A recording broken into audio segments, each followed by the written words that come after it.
Olá pessoal, bem-vindos à quarta aula nossa de gestão de contratos. Essa aula ela é muito importante, porque na realidade ela vai falar de uma disciplina de negócios que a gente chama de CLM, em inglês é Contract Life Cycle Management, em português, ciclo da vida dos contratos.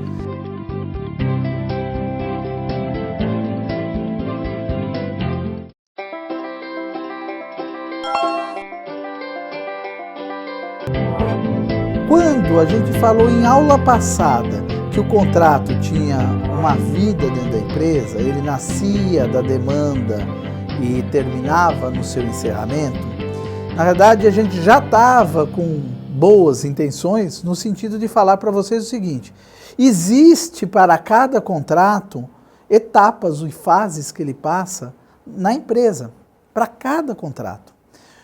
Qual é o nosso desafio? Se a gente entender o que significam essas fases e olhar para dentro da empresa, identificar algumas delas, a gente vai conseguir fazer essas conexões de forma adequada, tá?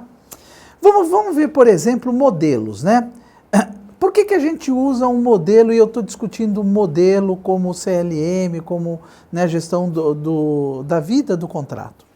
O modelo ajuda a gente, pessoal, a ter uma referência padronizada daquilo que a gente tem que fazer no dia a dia, né? Como contratos é um elemento importante para a gente, então na realidade, e a gente já viu que eles servem para formalizar contratações e contratações que têm um impacto relevante na organização, então o que a gente está percebendo é que se eu tiver um modelo para referenciar esses momentos que o contrato passa na empresa, essas fases, etapas, vai facilitar o quê? A gente usar, estudar um pouquinho em detalhe essas etapas, ver onde tem melhorias e entender a comunicação entre elas, tá? Eu vou já também dar exemplos para vocês. Então, para dar um exemplo de modelo, vocês podem ver, imagina assim, o uso do cinto de segurança, né? Por que a gente usa cinto de segurança? Na verdade, o cinto de segurança, comprovadamente, de forma científica, mostrou que ele permite a gente reduzir o nosso risco de vida ou de acidente sério quando o veículo onde nós estivermos sofrer um impacto, uma batida, tá certo? Então esse é o ponto, essa é a motivação porque a gente usa cinto de segurança. Claro que tem uma outra motivação que é a multa, né? Quanto a gente vai ter que pagar uma multa, muitas vezes essa motivação até chega a ser mais importante. Mas de qualquer jeito, estamos aí com essa visão.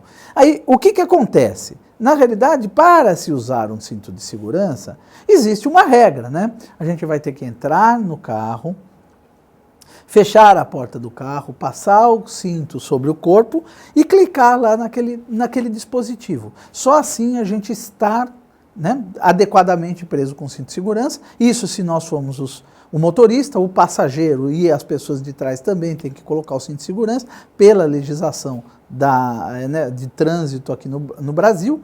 E aí, em função disso, eu posso ligar o carro, movimentar ele, que eu estou coberto, né, tanto da legislação como também de prática adequada. Tá certo?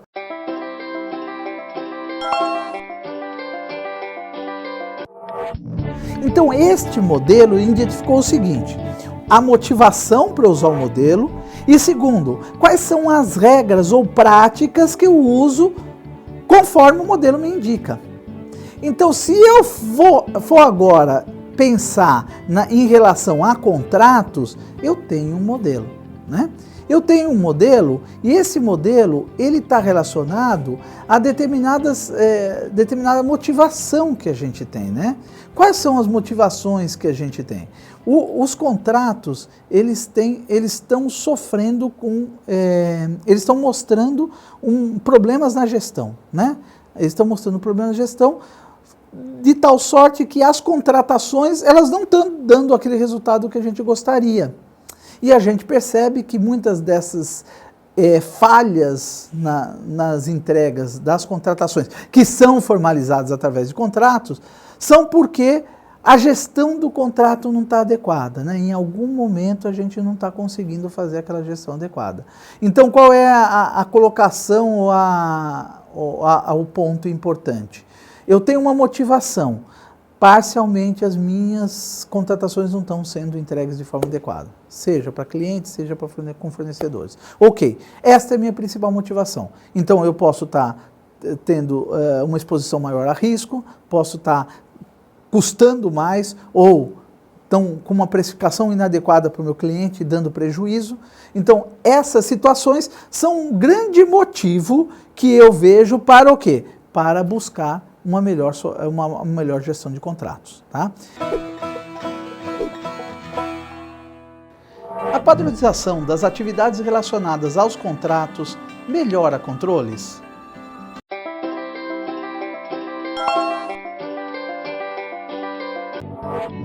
Então, na realidade, quando eu busco uma melhoria na gestão de contratos, eu estou preocupado com isso. Com, à luz desse meu problema, usar o modelo para melhorar.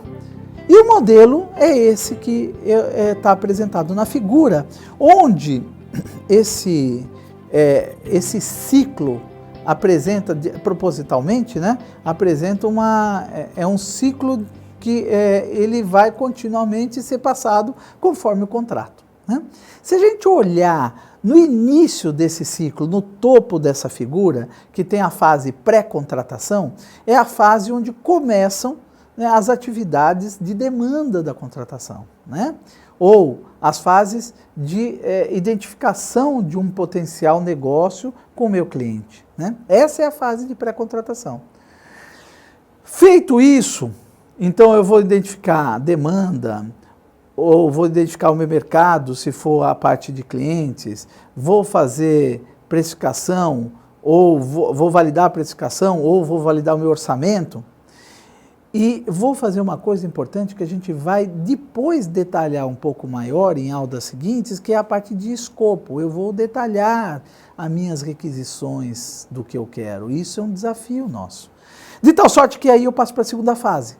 Então, indo para a direita, nós temos uma fase de contratação. Veja, pré-contratação, de preparação da contratação, né? Então, eu estou lá com todas aquelas definições para que na contratação eu esteja preparado para fazer aquela atividade, né? Aquela atividade comercial que é a discussão de minuta, entender o que tem na requisição, indo para o mercado antes da discussão de minuta, negociar o contrato, né? E tem uma prática importante que depois a gente vai voltar a falar, mas a prática de você negociar os aspectos comerciais não apartado da discussão da minuta. Porque, na realidade, a minuta, que é aquele rascunho do contrato, quando você abre mão ou tem que discutir alguns termos que são muito importantes para a empresa, na realidade, eles muitas vezes pesam mais em termos de risco do que valores que a gente faz ou negocia de desconto, tá? Mas isso para uma oportunidade futura. Enfim, fiz toda essa discussão e saí com a identificação da negociação finalizada com a minuta de contrato definida. Né? Aí a pré-execução, ela é a preparação da execução daquela contratação, né? Ou daquele contrato que formalizou a contratação. Então, na pré-execução, eu vou preparar aquela execução. Preparar significa o seguinte: eu vou identificar quais são os pontos de controle que eu vou ter no meu contrato, quem vai fazer o que no meu contrato, como eu vou controlar alguns elementos que são serviços, entregas ou fornecimentos. Como que eu vou controlar o nível, a qualidade? Como que eu vou controlar o cronograma? Como que eu vou controlar a parte financeira? Tudo isso eu já na pré-contratação tenho que definir, que começa com a assinatura do contrato, a pré-contratação. Partindo a pré-execução.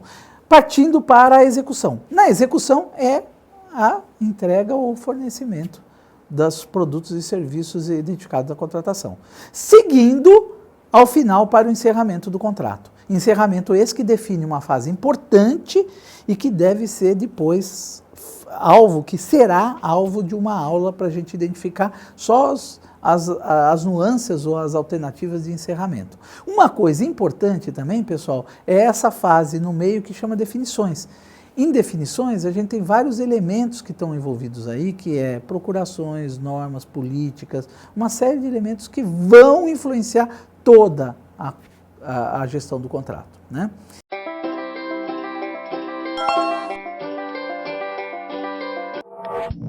Se eu fizesse um cortezinho naquela linha que é o círculo, que começa com pré-contratação, e esticasse essa linha, aparece essa figura agora que vocês estão vendo. É o mesmo modelo onde eu fiz de forma linear, né, da pré-contratação, contratação, pré-execução, execução e encerramento. Vejam que interessante que agora aparecem caixas embaixo de cada, né, quadrado azul, que na realidade, em cima, esses quadrados azuis são fases, e essas caixinhas pequenas são etapas, né? Então, por exemplo, num modelo que eu tenho do lado de compras, né, a gestão de contratos do lado de compras, o que eu vejo é o planejamento da aquisição, eu vejo a orçamentação, eu vejo a definição de escopo, pré-requisitos, eu vejo a parte de definição de fornecedores dentro da contratação em si, né, a parte de fornecedores, a parte de formalização. Eu vejo depois na pré-execução, que é quando a gente começa com a assinatura, a parte de registros e controles e o planejamento do controle em si, dos pontos de controle do contrato. A execução também com a entrega, no caso, como são compras, o recebimento, né, de produtos ou serviços, né? Olha que interessante, eu tenho também um aspecto de controle de penalidades. Hoje no Brasil, você fala muito com as empresas, poucas empresas estão aplicando penalidade, né? Por quê? Porque é muita indefinição na hora, lá na operação, de responsabilidades de tal sorte que essa aplicação não ocorre, mesmo que o fornecedor teu não atenda de forma adequada. Então, nosso desafio, o que é? É buscar fazer com que a gestão de contrato gere suporte para que os gestores façam as suas, né, as suas atividades, por exemplo, aplicar penalidade. E, inclusive, passando até para a gestão de mudança. Quando você vê muitas vezes mudança de escopo. Tá? Indo por último para o encerramento. O encerramento são todas as conclusões que a gente tem que ter, aceites, validações, que fecham o circuito desse modelo, fecham esse ciclo do modelo, né?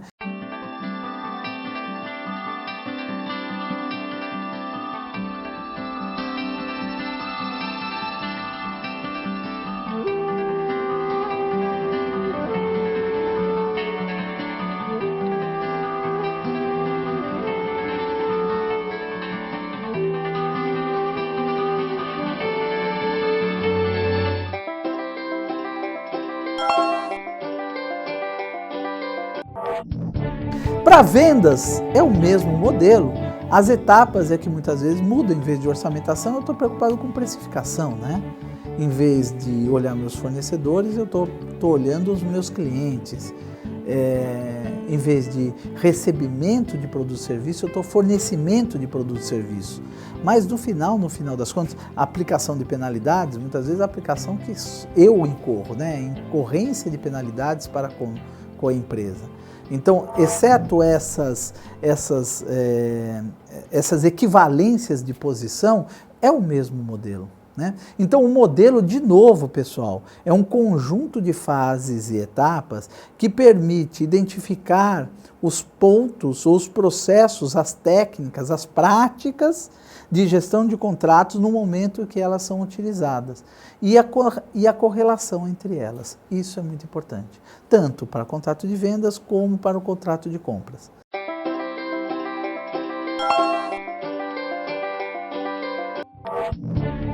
A questão que surge depois de a gente olhar esse modelo é assim: como que a minha empresa usa esse modelo? Como que eu direciono o uso de um modelo desse dentro da organização? Vejam, esse modelo não é novidade, é usado por várias empresas aqui no Brasil e fora dela, tá? Grandes empresas, inclusive, têm nomes adequados à realidade dela. Então, daquele nome, por exemplo, lembro? Pré-contratação, contratação, pré-execução, execução e encerramento. Então, às vezes, as empresas usam na pré-execução termos mais adequados para a realidade ou a dinâmica delas, né? Então, pode ser pré-execução como preparação de movimentação ou mobilização, né? E aí, lá no encerramento, encerramento das disposições ou, inclusive, até desmobilização. Então, na realidade, este modelo é utilizado de fato nas empresas e as empresas estão percebendo, estão captando resultados interessantes. Como a gente utiliza esse modelo? Primeiro, eu olho essas fases, essas etapas e vejo dentro da minha empresa o que faz sentido e os nomes delas para você estar de acordo com aquilo lá. Tá? Vou identificar os papéis e responsabilidades dos gestores que vão estar envolvidos em cada papel, em cada etapa daquela, né? Então, por exemplo, eu tenho lá uma parte que diz negociação, né? Na fase de contratação para contratos de compras. Eu identifico, poxa, este é o papel característico do gestor de contratação, que é o compras, é o gestor de compras, é a pessoa, é o comprador. Então eu sei que aquela negociação cabe ao comprador. Como tem um quadradinho embaixo, não sei se vocês se lembram, deem uma olhada novamente na figura. O quadradinho logo embaixo diz da formalização daquela contratação. Então, depois eu negociei, eu vou formalizar. Eu vou participar de uma discussão diminuta. Então, a discussão diminuta está junto com a negociação propositalmente. O comprador, então, aparece com uma necessidade de ter um papel importante, que pode ter o apoio técnico, por exemplo, de uma área de gestão de contratos. Ou ele pode também desenvolver essa habilidade ou essa competência de discutir algumas questões ou algumas cláusulas que estão numa minuta padrão que a empresa utiliza, que vai facilitar a vida dele no sentido de diminuir, inclusive, o tempo de contratação, de formalização daquela contratação. Tá? Identificar também os processos de negócio, pessoal. Bom, como é o processo meu de negócio de assinatura do contrato? Como é o meu processo de negócio de definição de escopo? Então, eu desenhar aquilo com os meus pares e olhar quais são as melhorias, onde que está pegando, onde que está trazendo mais tempo, quais são os gestores que estão envolvidos. Tá? Verificar também as passagens de informação entre as fases. Tem um exemplo muito interessante de uma empresa financeira que aconteceu o seguinte: ela fez uma vez um contrato de venda com parceiros para usarem a estrutura dela, estrutura essa tecnológica, e passado algum tempo, esse contrato não foi atualizado, mas ela desenvolveu com esses parceiros outros serviços que esses parceiros usavam utilizando a infraestrutura tecnológica. Moral da história, passado 2 anos, você teve um problema de reconhecimento de receita por causa desses serviços que o teu parceiro usou com a sua infraestrutura tecnológica, que não houveram, da ordem de 3, 4 milhões de reais. E aí você vai resgatar, vai tentar recuperar esses valores e você tem dificuldade porque o parceiro muitas vezes não reconhece de primeira instância, depois não vai ter o orçamento ou o capital necessário para recuperar aquilo e eventualmente não vai nem pagar a capitalização daquele capital, né? Os juros ou a atualização daquele capital. Então, na realidade, qual que é a nossa preocupação aqui? É que quando eu olho passagem de informação entre fases, eu estou preocupado com a governança desse modelo. Eu estou preocupado que os contratos que são assinados e são fechados à negociação tenham processos bem definidos que gerem pagamentos e receitas adequadas, né? A governança é isso, a comunicação, os processos de negócios adequados, as pessoas com seus papéis e responsabilidades bem definidos para que você não tenha furos no meio do caminho, tá? Então, basicamente é isso. E olha, tudo isso com base no que eu já falei para vocês do apoio do pessoal executivo, do patrocínio do pessoal executivo. Isso é fundamental.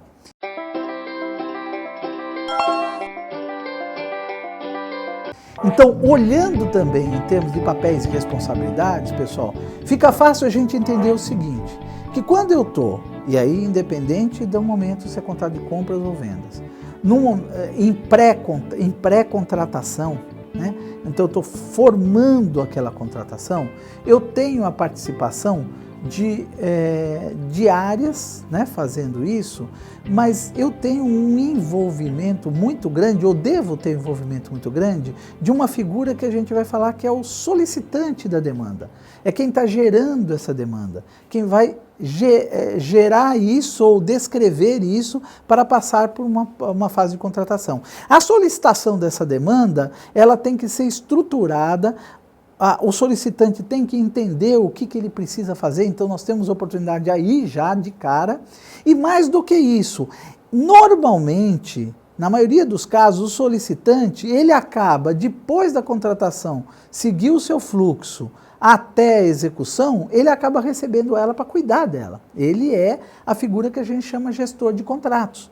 Então, pessoal, o gestor de contratos para a gente é um ator extremamente importante na gestão de contratos e ele cuida do contrato na hora da sua execução, quando da sua execução. Ele é o dono daquele contrato, tá?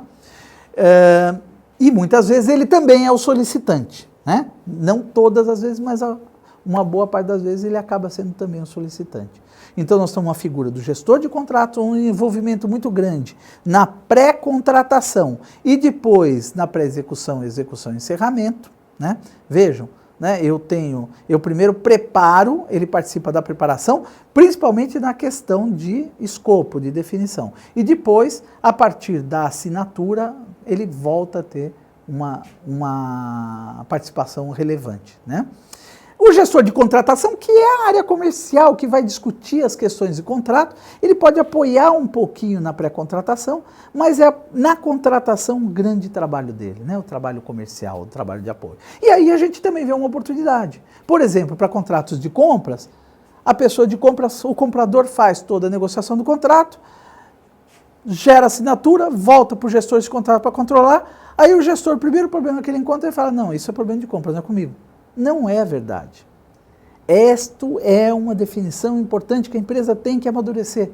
O gestor do contrato, ele tem que poder direcionar, influenciar, controlar e resolver os seus problemas em relação aos contratos que estão sob sua responsabilidade. O que ele pode fazer, e aí é uma boa prática, é que se ele não conseguir resolver dentro das suas alçadas aquele problema, ele pode ter o suporte técnico, o apoio técnico das outras áreas, mas aí a título de apoio técnico, tá?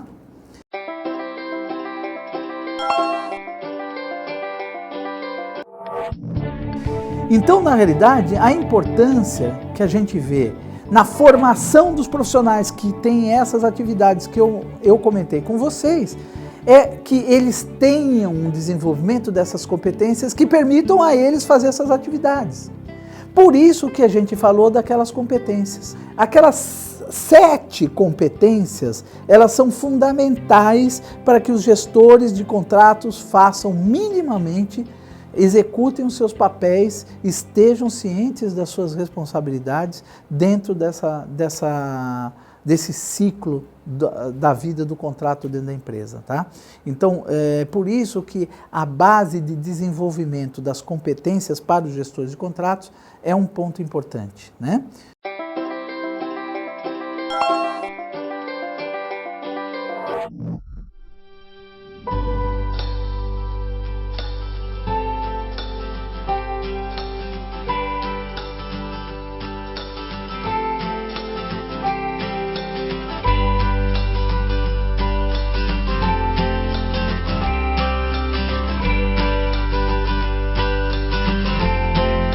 O modelo adequado que a gente acabou de ver nesta aula é o modelo CLM. É um modelo que mostra, ou que descreve de forma estruturada a vida do contrato com fases e etapas, né? Desde a demanda até o encerramento, tá? O modelo ajuda os gestores a conduzir melhorias na gestão de contratos. Ele suporta isso, ele dá apoio a isso. E é isso que a gente vai querer fazer, usar e requisitar para que exista isso dentro da empresa. Então, conclusão, pessoal, para a gestão de contratos adequada, eu preciso ter um modelo na minha empresa. Um modelo que indique quais são as fases que os meus contratos passam, quais são as etapas. Aquelas etapas são as descrições dos processos. E aí identificando papéis, responsabilidades, envolvimento dentro da empresa. Ok? Com isso a gente conclui essa aula. Agradeço a vocês, pessoal, e bom descanso, um excelente dia e muito obrigado pela atenção que vocês me deram.